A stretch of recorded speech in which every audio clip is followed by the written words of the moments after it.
So I'd just like to begin again with you. So, yeah, my name is Mark Tarpinian, and my partner, business partner, and co-founder, Jose Shibu, have co-founded Joy News Network.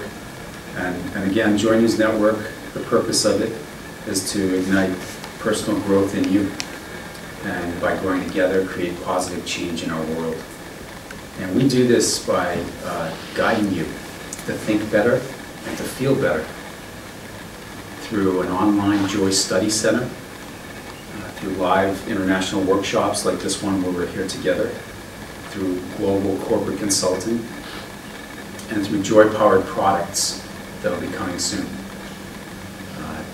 So being your self-help, positive thinking information source, Joy News Network serves you, creating brand new you.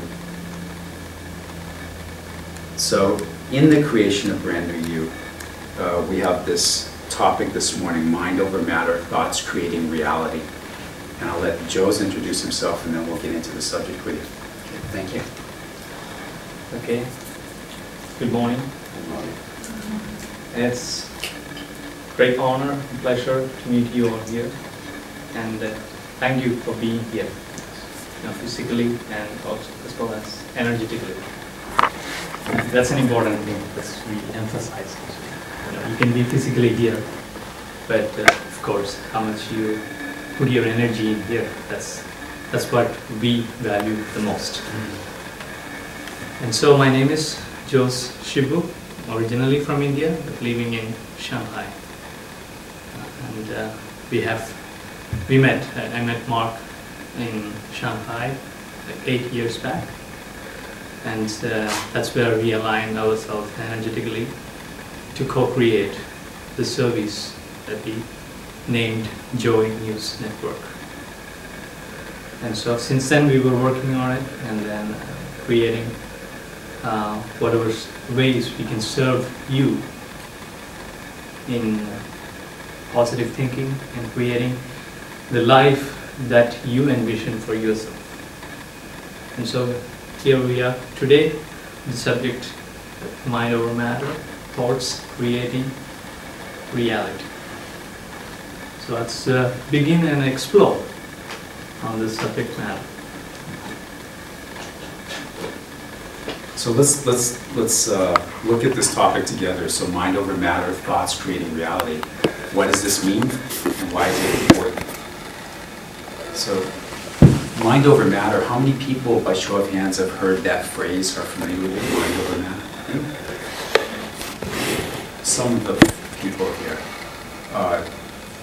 Mind over matter is a phrase that, as I've grown up, I'd heard used to speak about our mind being more powerful than any matter, any physical stuff. And that with our mind and its power, we can do things that physical stuff around us cannot do. It has influence over that matter. So the mind is over the matter in that sense. And the thoughts creating reality is a suggestion that through our mind and through our thinking, we can create, as Jose mentioned, any reality we want for ourselves and our world. So that's what we'd like to explore. And why is that important? Well, there's a universal truth that we believe that we'd love to share with you. And that universal truth, to set the stage for this topic, is that what I think and feel directly affects the quality and results of all aspects of my life. Specifically, my general mental and emotional well-being, my financial and material abundance, my physical vitality and fitness, and the quality of all my relationships. That's what we'd like to let you sit with as far as the importance that we feel of this topic. So,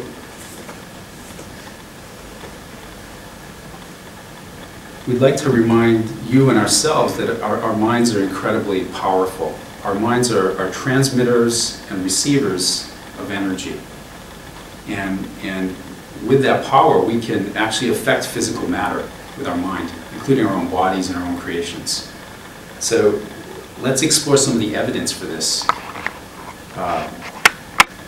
Has anybody heard of Dr. Masaru Emoto and his water crystal photography work? Yeah? Yeah. Anybody else? I think... But you know, a year later it was actually rendered not scientifically proven because it just shows 1 out of 10, and so the entire experiment is not standing. Thanks for sharing that. I won't, I'm not here to state a case of what you want to believe, yet I can share my belief. And I understand what you stated as far as other people in the global community that I've heard. One thing I can tell you is that Dr. Emoto became a good friend of mine, a close friend. Not only because of that friendship, but I became friends because I was so inspired by the work he did in this mind over matter, thoughts creating reality, that it changed forever how I feel about the power of my mind. And it reminds me of that every time I drink a glass of water. You can make your own judgment, like anything in life, and that's the best way anyway. Yet I can share with you what it's done for me. The essence of the work is that Dr. Emoto would take a water sample. It could be this water jar, it could be a sample from somewhere in nature, and divide that sample into portions. Let's say, for instance, it's 2. And in dividing it, the experiment would be to send positive and love energy to one sample. It could be as simple as just sitting and saying, I love you. I could be saying it out loud or just thinking it. The second sample, an example that he always states in things he's published, is that it might be, you fool, I hate you, so negative energy being sent to that sample. And then portions of that sample are taken, the water's semi-frozen to start to create a crystalline structure. And under a microscope, a camera is used to take a picture of the crystalline structure. And in the case of the positive energy sample, the crystals are what as humans we would say beautiful to our eyes, gorgeous shapes. The negative energy recipient is amorphous, shapeless, what we might deem ugly to our eye. And what has struck me powerfully in reading his works translated into English, he's a Japanese gentleman, in USA reading them in English, was that the work's been going on for all these years, and it's fairly repeatable from what I'd seen. When the energetic states are presented to these water samples, the behavior is similar. The crystals don't look exactly the same, but in terms of their beautiful shapes in the positive energy case and the amorphous structure in the negative energy, it's consistent. Other experiments have been done where he's given blessings to one of the largest lakes in Japan, called Biwako, Lake Biwa, and I was there for that 4 years ago. And there are samples from this lake taken in terms of its water quality by other scientific measurements. And there's a change before and after this blessing that's been quantified. I don't have that data with me. Yet those kinds of experiments really shook me in a positive way to say, wow, our minds are powerful. And the bigger message is if it can affect a water sample like that, we are more than 70% water. So what are our thoughts doing to our own water and our own physiology 24 hours a day? That's the bigger message for me. And then he extended it in his work to say, let's use water as a vehicle for world peace. Let's raise our awareness that it's not only my water I'm affecting. Remember we were saying our brains are transmitters and receivers, powerful of energy we transmit. So how I interact with you, how I think about you. I can't change your physiology unless you accept those thoughts and keep perpetuating them yourself. You're in control. Yet I have the power to influence the thoughts from a starting standpoint. So there's that water experiment work. There's also a rice experiment that you could Google, which is kind of interesting. Did you hear about that one too? No? This is interesting to me too. It's a different medium than water. It's rice, cooked rice. And if you Google Dr. Emoto rice experiment, you can see several people on YouTube videos that have done this rice experiment, repeated what he did, which was to take a sample of cooked rice and divide it into 3 portions. One would receive positive energy, like we were talking about with the water. the other would be receiving negative energy, and the third would be a control sample ignored, actually ignored, purposely ignored. So this energy transmission would be carried out daily, and I believe it might have been a few days or a week or 2-week period.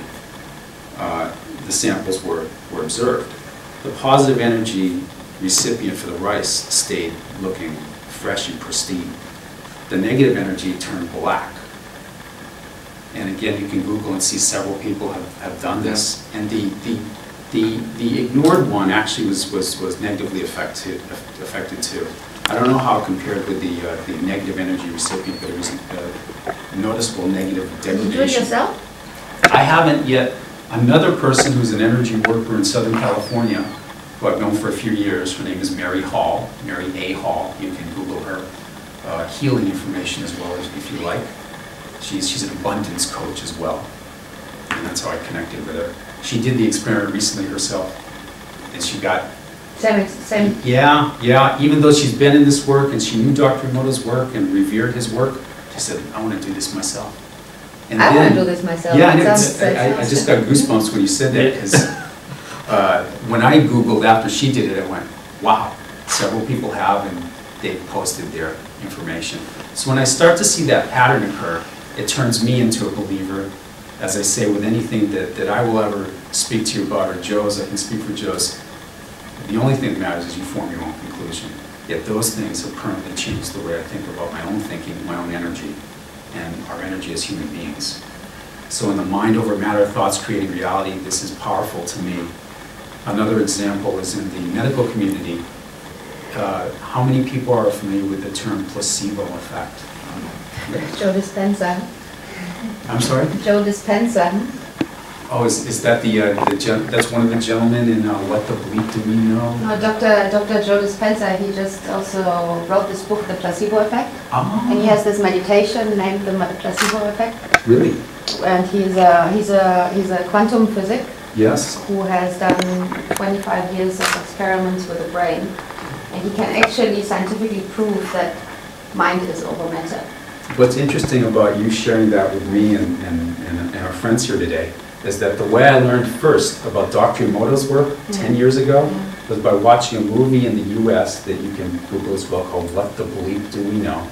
And one of the speakers that's featured, there's a series of them, and Dr. Emoto's work was featured to illustrate this power of our mind, was Joe Dispenza.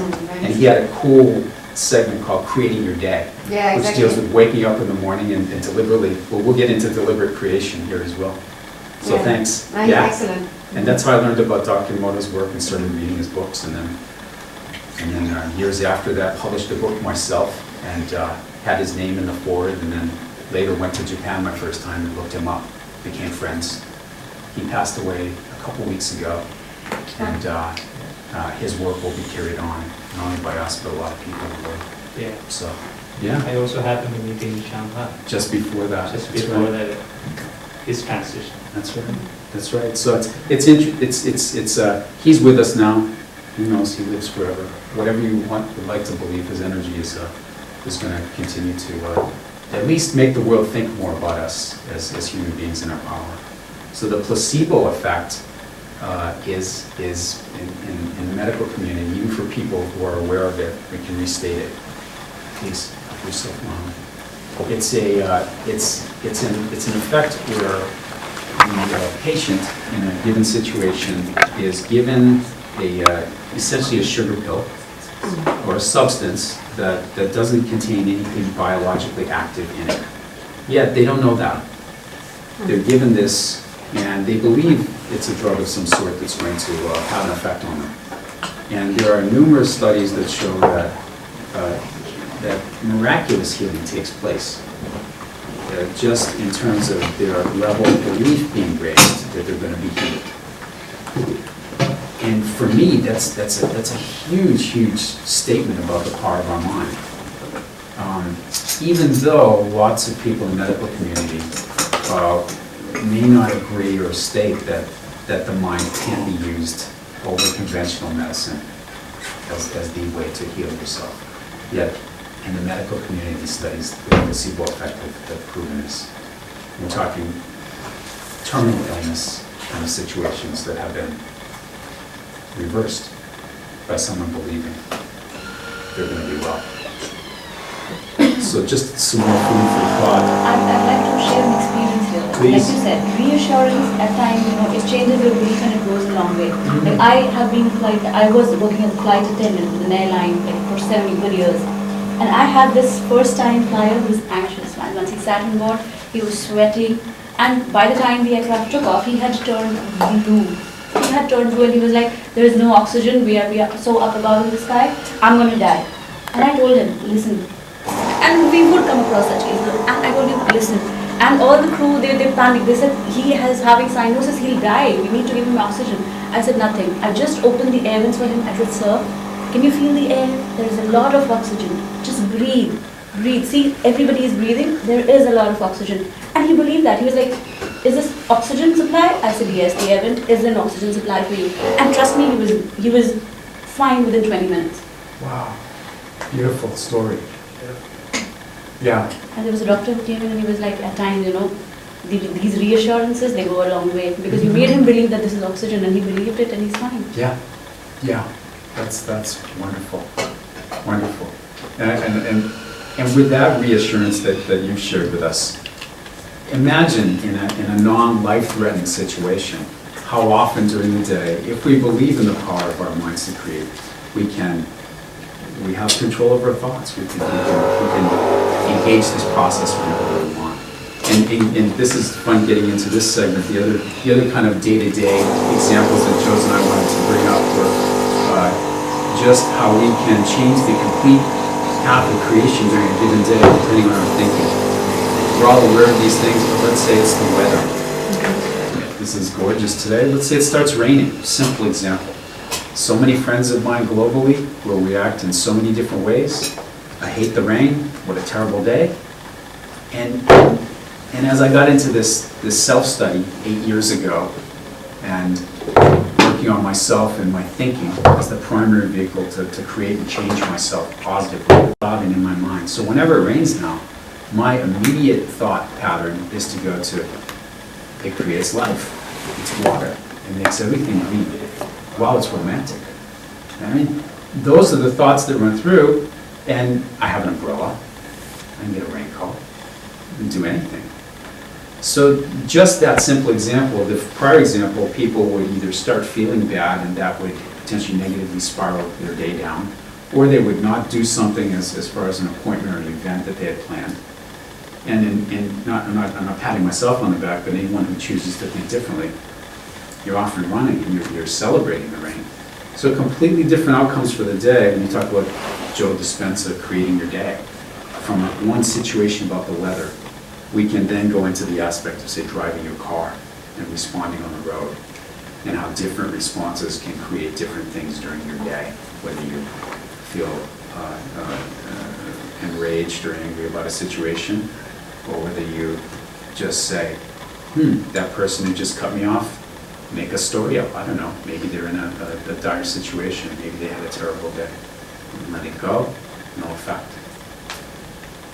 Or celebrate and appreciate that you feel good and you have time. You're giving yourself time, and you're alive and healthy. So those are real daily life examples that sound so simple, yet in the mind over matter, thoughts creating reality, they have true effect.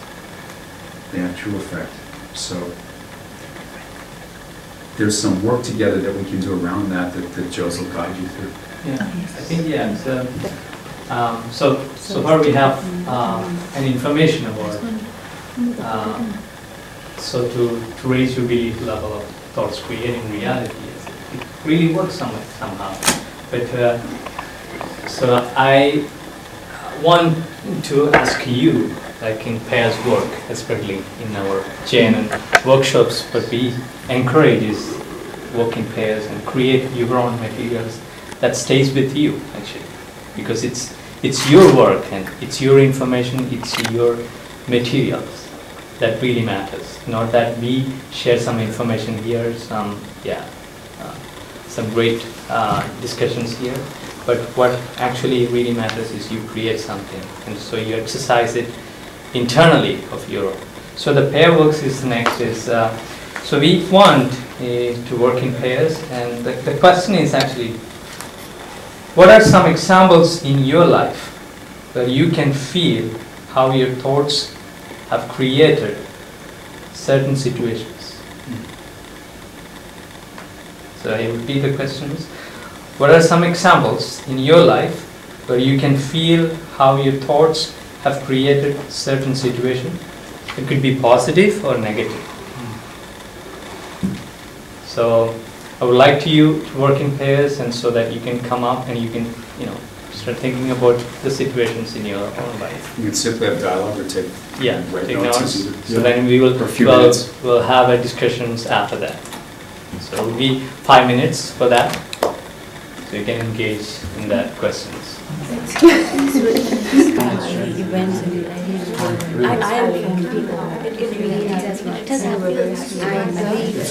Okay, I come to you. What are some examples? What are some examples that you can find in your life, like positive and negative, so that have created some actual situations in your life?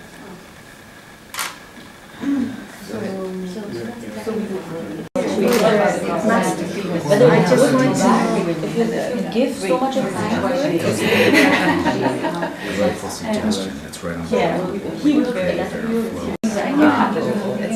Why we do this one is actually, you go into some of the situations in your life, and so you should that flow. That's what we already envisioned that one. Definitely. Yeah, sure. Because I was never right straight into school, so I was, as compared to my sisters and my cousins, I was always the last one. So because in India, you have to be very academically strong. Academics they're not like, so I had my mom to like the first age she put me in classes because she was like, I can't study it. So her question to me was, will you pass? Will you pass? I don't want you to fail. Carried away, actually. This is this is a moment that we feel we feel proud of what we're doing, and I feel the real essence of JNN workshop is being carried out in a way that you really engage with this one, these materials, this information, and so it's powerful, that we feel. And so, as we come together as a group, and I would like to ask is would like to share, any stories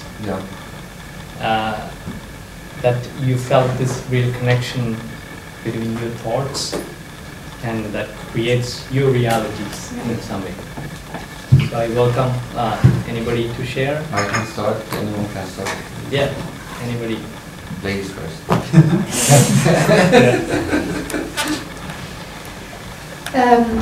We just came up with 2-3 examples which were particularly related also to Korea. So some years ago, Nancy sent out a thought intensive to the universe, saying she wants to change the place and the work she's doing. And I did a similar thing. I used to work for IBM and didn't want to work for IBM anymore.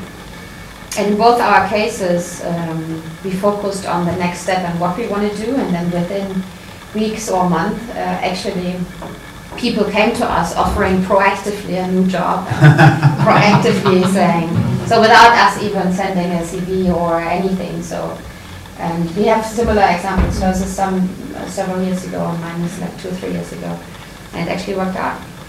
I love it. Yeah.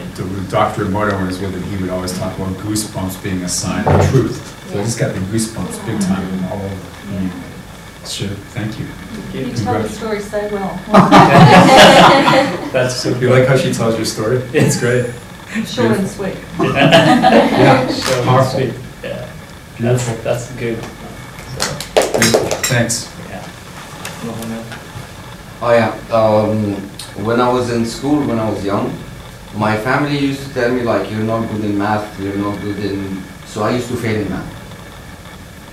Till one day I sat down with the teacher and he told me, you don't think about the equations the way you should think about it.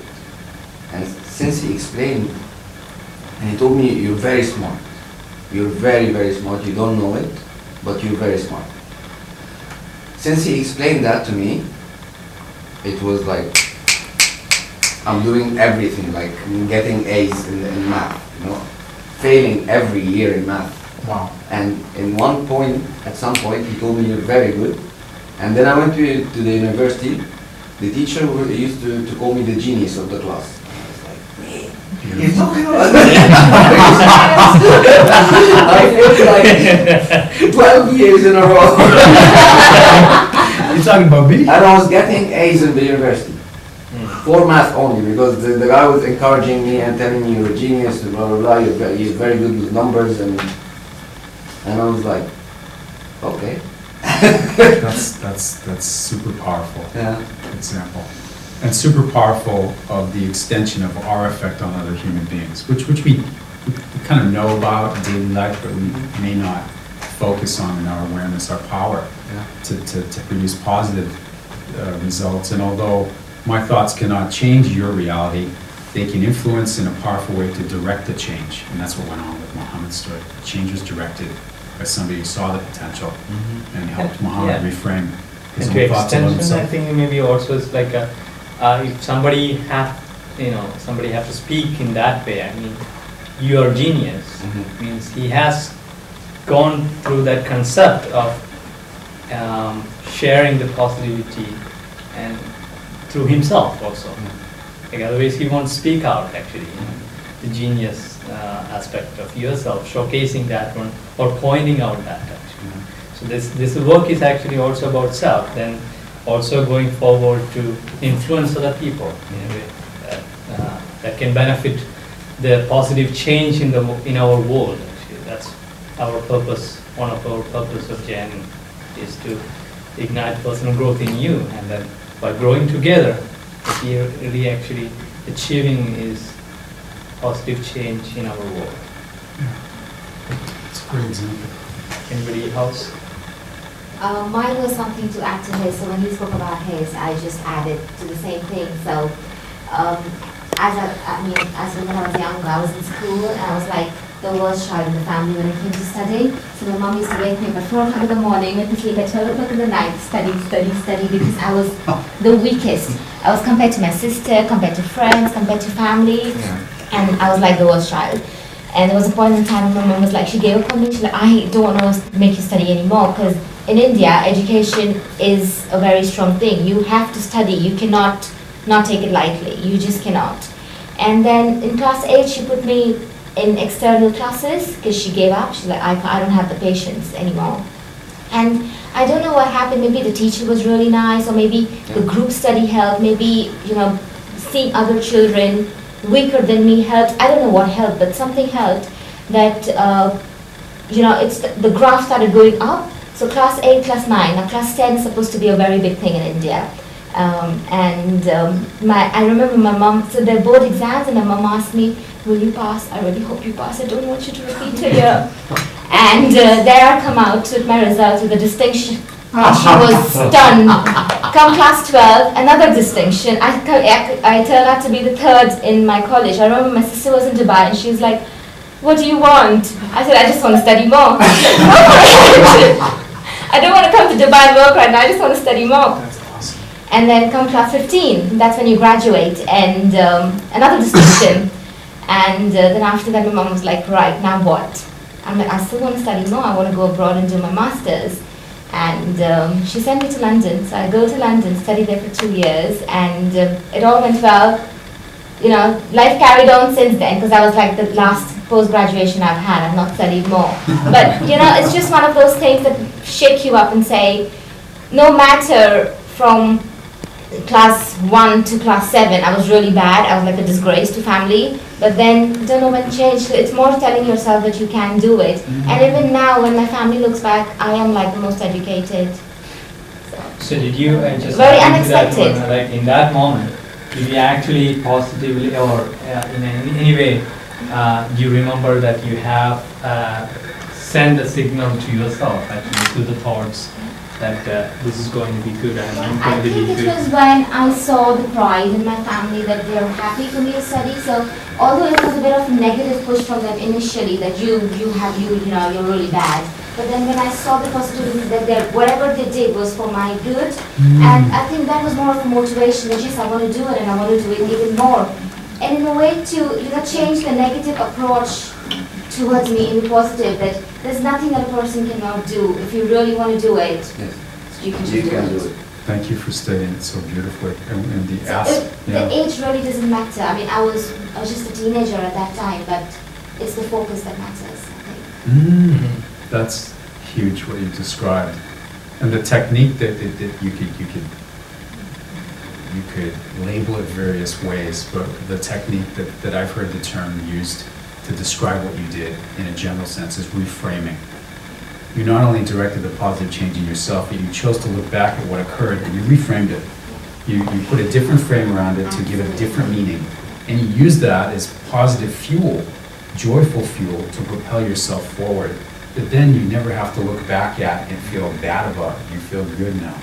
That's huge, and it works. And I knew that was one part of my life I would carry with me for the rest of my life as an example to my own children in the future. So I don't want, I would never want my children to look back and say, oh mom, you did not. You weren't educated while you want to educate us. And such thing can happen. So it was like a reframe that I said, no, I'm going to come out of this, put myself into this, and set an example for not only family, but for the future generations as well. It's a great personal stories you've shared. Thank you. And I get inspired, I can tell you, listening to you, regardless of what Joe's and I share, and I get inspired every day working with this guy as a buddy and all yoga, my first yoga instructor in so many ways. Listening to you, as Joe said, we're here for you, but thank you. You continue to raise my level of inspiration and belief in this sharing, so thanks. It's great. What I'd like to do, I'd love to listen to stories all day together. I'll move on just to go through another exercise with you so you can eat lunch as well after. So what we've been sharing about with thoughts creating reality, there are terms for this that are used by people in writings and speakings that we think may be useful as you hear about this subject. You want to delve in further, and particularly with the work with Joiners Network with JNN. Thoughts creating reality can also be known as law of attraction. Have people heard that term used? Yeah. Yes. Now, I was just We just telling you. discussed that. So law of attraction, and it's termed law for what I believe is a powerful reason. Again, we stated our belief up front that what I think and feel affects directly all aspects of my life. Well, the law, part of the law of attraction, says that like attracts like in terms of thoughts. And if our thoughts are things, are energy, then whatever we think about, we become most of the time. There's a gentleman named Earl Nightingale who's historically known to have come up with a quote called "The Strangest Secret." And it's a paraphrasing of law of attraction, and it's simple. It's we become what we think about most of the time. And there's the focus aspect you were alluding to, most of the time.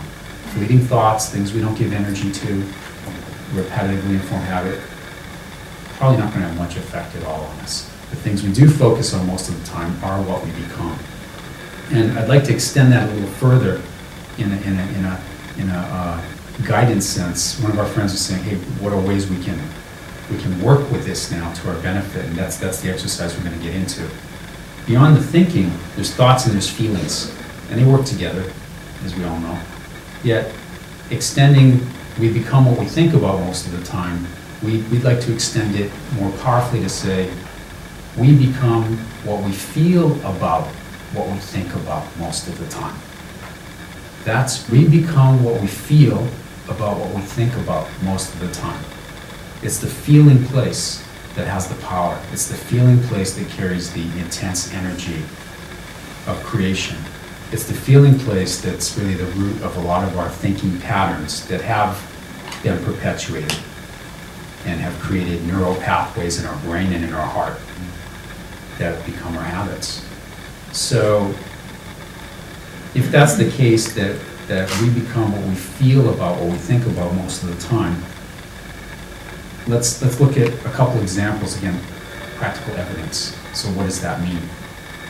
Let's take a subject of money and finances. It's very simple. We had a discussion yesterday with the relationship with money. I could say myself to you with total conviction, I want lots of money. I really, really want lots of money. And I could say it with passion, yet if you then ask me, Mark, how do you feel about money? How does that make you feel when you say it? If I describe the feeling sense, if it's anything related to fear, negativity, also carry a belief that I want lots of money, yet money's bad. I want lots of money, yet I don't know if I'm good enough to create that. Then the feeling place I'm at is not aligned with bringing in lots of money. It's misaligned completely. Yet that's how we can operate within ourselves for things we say we want. So it's getting to that feeling place. So we're talking about thoughts creating reality. Well, the exciting good news power that I feel is that we can use our mind to reprogram these pathways and these neural pathways and these habits from a heart perspective. We have this tool, we can engage it to create whatever we want. So from law of attraction, the strangest secret, we can take it into deliberate creation. And that's really, as Joe's was speaking about earlier, what we'd like to facilitate and guide with work with JNN. Feeling better and continuing to feel better forever, perpetually. There's no ceiling. Yet, okay, great, I feel wonderful, what do I do with it? And it's creating what you want. That's a series of goals that never ends either. Yet, if we feel good, we almost are not attached to whether that goal occurs or not, because we already feel good. And we live most of our journey feeling better and better, instead of waiting for this event to occur that we wanted and have a spike of joy, but then the rest of the time being not so good, and then another spike the other way. Is I'd suggest it's a lot more fun ride since I've been doing this self-work. Wow. It's beautiful, and I'm no different than anybody else. Anybody can do this. If they don't need to, if they choose to, it's an amazing ride, and the results are there. It's practical. So that's why we love this subject, and we'd like to do another exercise with you related to that. Yeah, another exercise is actually when you talk about the choosing feeling better thoughts. That's a segment we say, because we have the time limit, so we don't go into details actually. So the pair work we ask you to do is actually, how can you change your thinking? How can you change your thinking to serve you better? So the question is, how can you change your thinking to serve you better in achieving your goals and dreams? So before I present you some tools, I want you to engage on your own way to find some tools.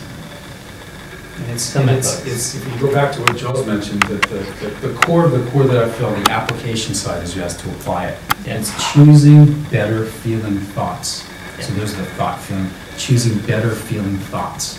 And that being repeated is the practice. Yeah. So serving you better to create what you want is what things can you do practically To change your thinking. And it could be from a physical perspective, it could be from a pure thought perspective. Anything that you think of, you could do to change your thinking and have better feeling thoughts to create what you want. That's the pair work.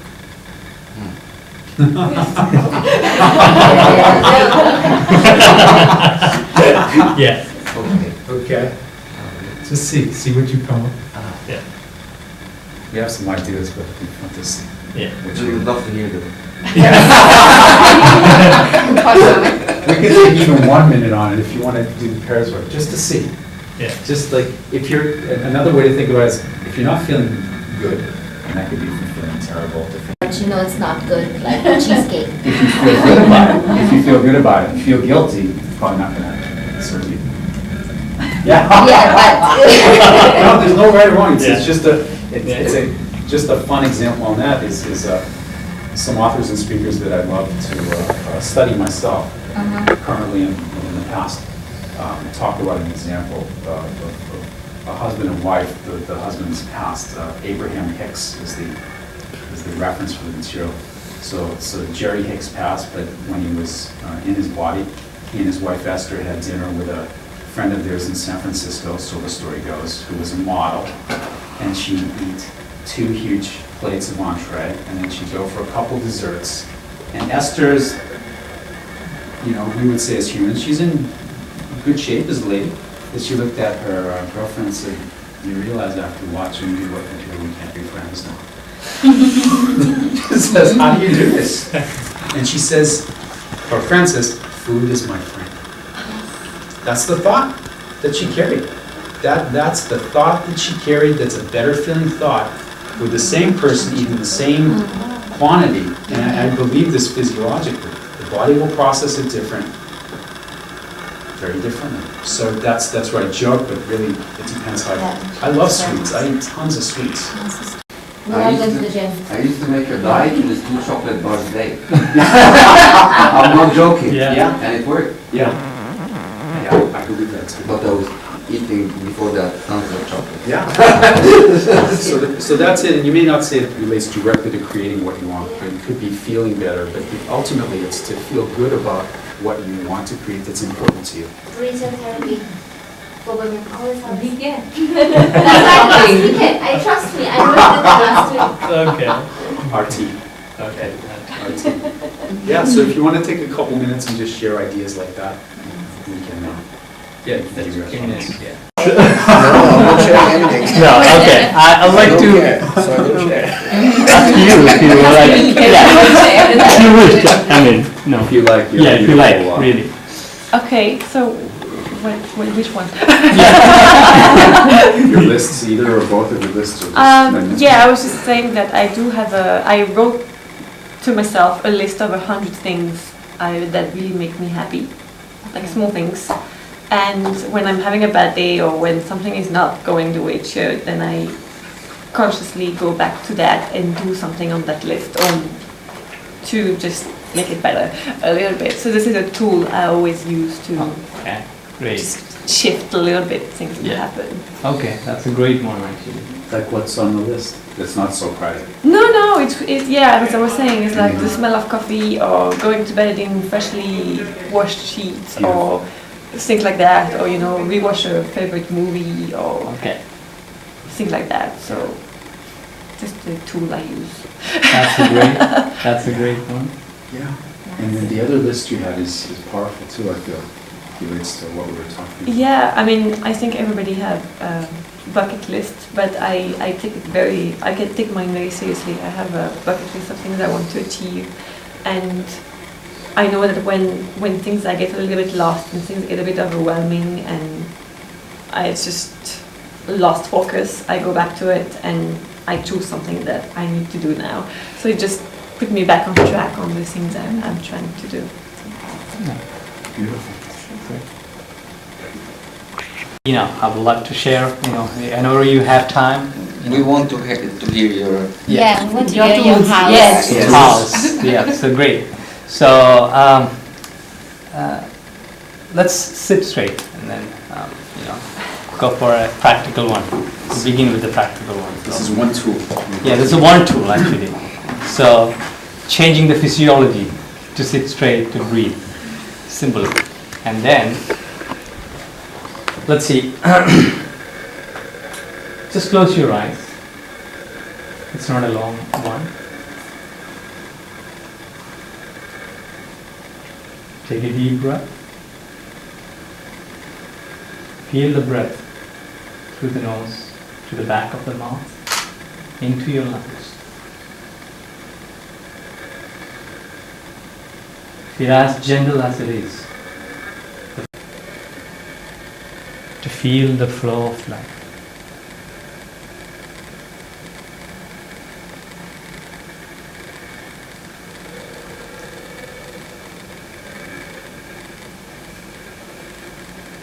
Now, as you bring your attention at this moment of time,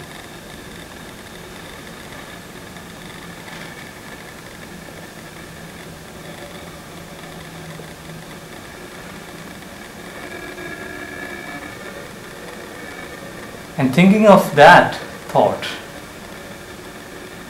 how are you feeling having that thought in your mind?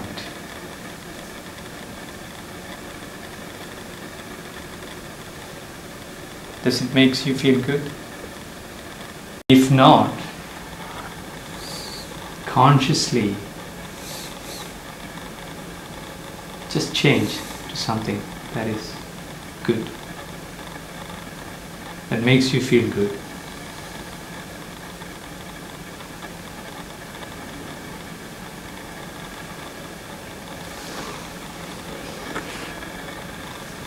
And believing in your own power to shift to your thoughts, like you are taking a fresh, new breath.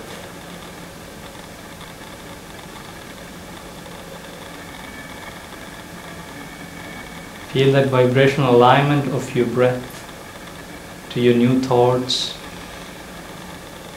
and that makes you feel good.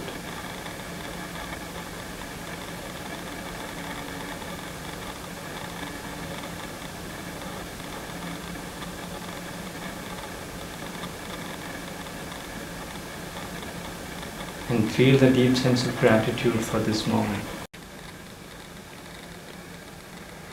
And gently open your eyes. Okay, this exercise is actually, I just want and observe your own thoughts at points of time. Like you can do it anytime, anywhere.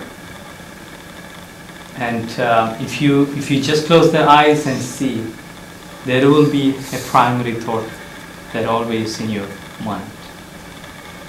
And that you can shift it also if that is not aligned with the feeling that you really set on the course of the day.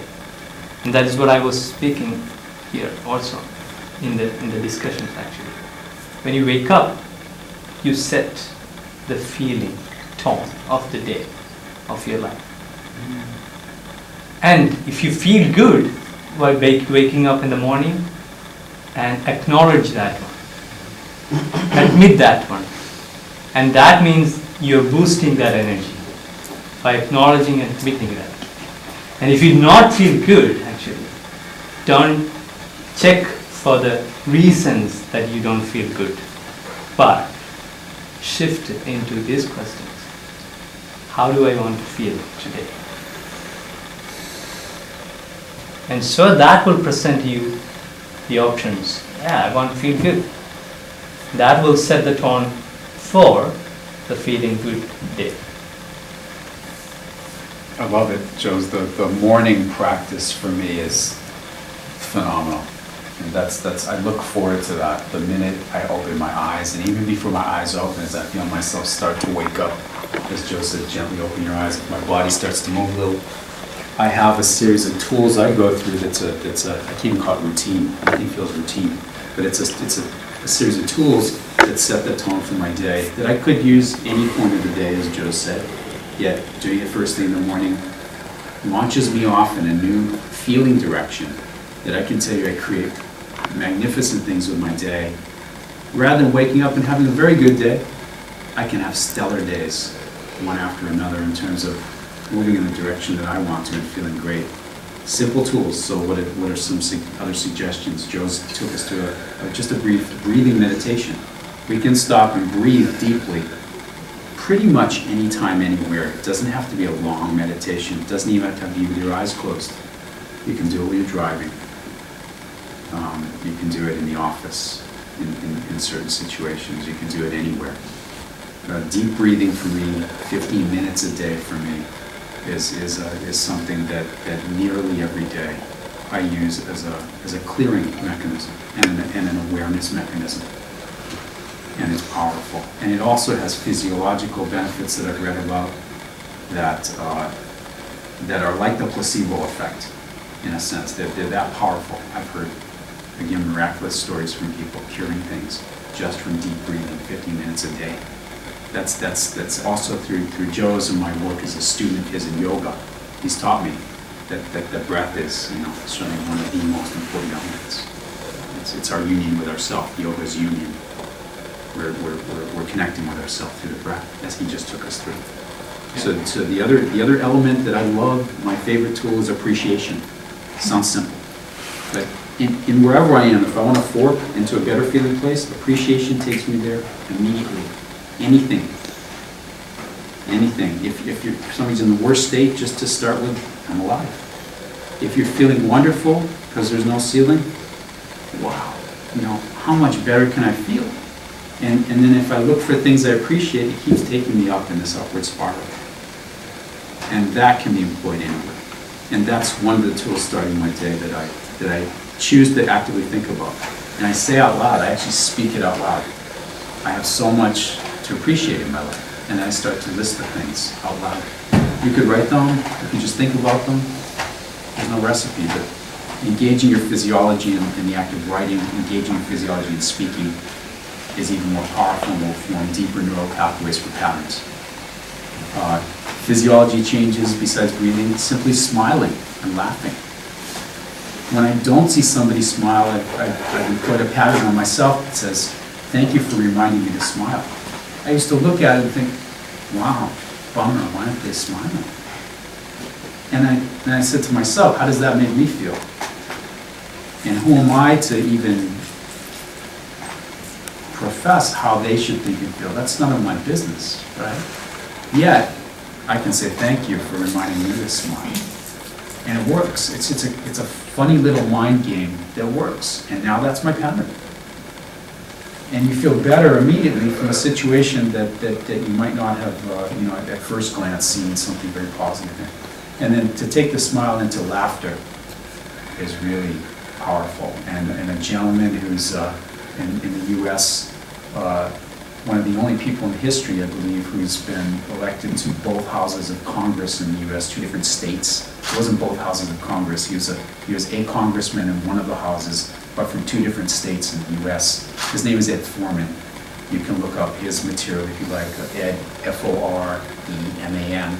He teaches courses after having been a successful congressman and successful in various businesses that I believe were construction and energy related.